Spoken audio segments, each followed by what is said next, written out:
Güven nedir? Birisine güvenmek ne demek? Kendini ona bırakmak. Hayır.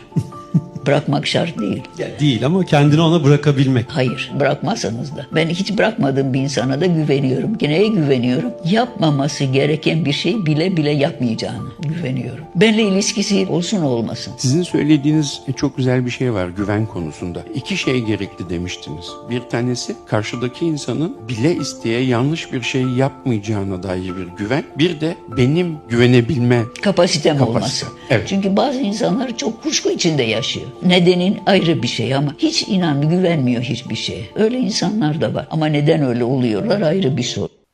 Kimsəyə güvənə bilməmək, şübhə yoxsa paranoid düşüncə. Bəzi insanlar insanlara tam anlamıyla güvənə bilmirlər. İnsanların davranışlarının, niyyətlərinin arxasında fərqli mənfi bir niyyət axtarırlar.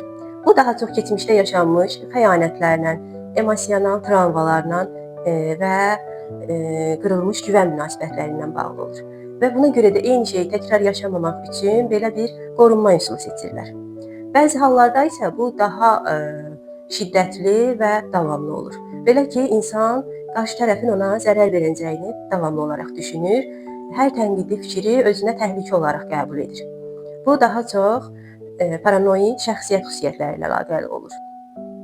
Ancaq unutmayaq ki, bunun arxasında qorxu və incinmişlik hissi dayanır. Fərqindəlik, düzgün psixoloji yardım sağlam münasibətin yenidən formalaşmasına səbəb ola bilər. Güvən itmir, sadəcə bəzən yenidən qurulmağa gərək duyur.